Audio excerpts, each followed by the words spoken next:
This episode of The Young Turks is brought to you by Squarespace.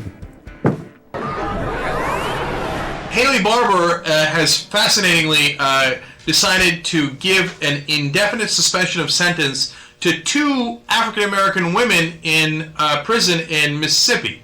Now, remember, he just got in trouble for supporting the Citizens Council, which was like a milder version, if there can be a milder version, of the Ku Klux Klan, and they had run on a campaign of white supremacy, and he said, oh, come on, they weren't that bad. They ran our town in the civil rights era, and everything was fine, and the civil rights era wasn't that bad, which are all, of course, incredibly outrageous comments. And then look at this wonderful coincidence. He happens to release these 2 African-American women, and then the president of the NAACP, Ben Jealous, says that Haley Barbour, quote, a shining example of the way a governor should use the power of clemency. Oh, so, so his plan completely worked. Yeah, I think what happens is, like, he does the at the very least, in our terms, racialist talk to get his right-wing base, and because he's planning on running for president, and say, hey, aren't I such a wonderful racist? You're on my side. And then he goes out to the NAACP or others and goes, look. You tell everybody that I'm a shining example of awesomeness, and I will release these women from prison. So in a sense, if that's true, if that's how it went down behind the scenes, and we don't know if there was really a quid pro quo, but if that's what happened behind the scenes, he's basically holding these women hostage. You see what I'm saying? Yes. By the way, what did they do? Jamie and Gladys Scott were sisters when they were teenagers. They ambushed 2 men in central Mississippi and stole $11 from them. Oh, wow. You know what they got? A life sentence? Life sentences. Oh, that's unbelievable. Now, look, there's more, complicating circumstances. It was a bad robbery. They had a shotgun on them, and they hit each man in the head with the shotgun. They didn't fire, but they hit it, and they took their wallets. Their wallets only happened to have $11. I think it's a very serious crime, okay? So I'm not downplaying that. Life sentences, they were teenagers. It seems a bit much, right? By the way, Haley Barbour put one more condition on release. One of the sisters, Gladys Scott, must give her kidney to Jamie Scott. That's interesting. Yeah.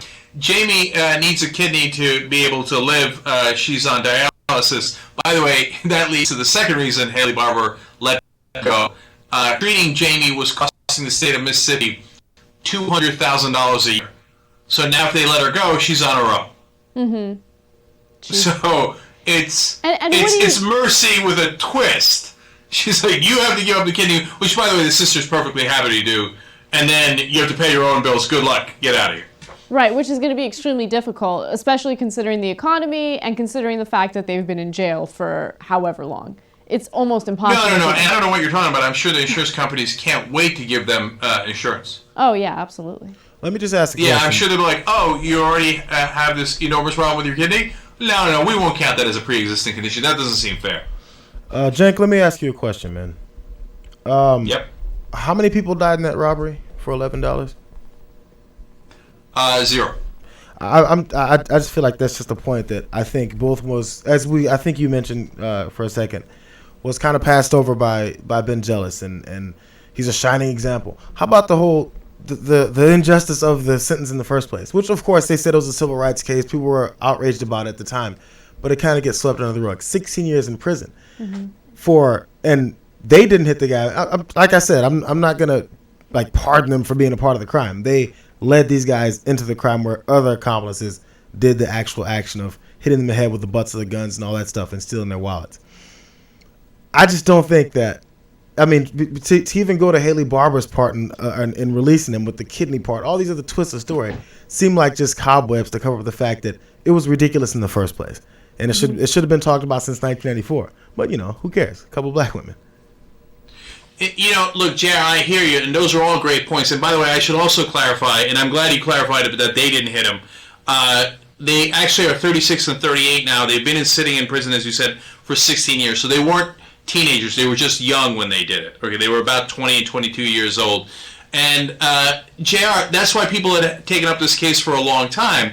And so what happens now is Haley Barbour's like, oh, great, I killed two birds with one stone. Before I wasn't releasing them, but now I get to get rid of some money out of the prison system because we don't have to treat her anymore.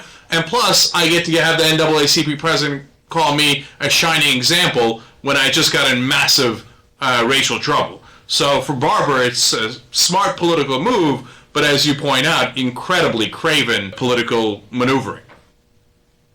New sponsor at the Young Turks, Squarespace. They help you build websites. They've got 24/7 support, and they've built some of the largest websites in the world. They have an iPhone app, so you can edit your website on the go. TYT promo code, 10% off for the life of your order. Squarespace.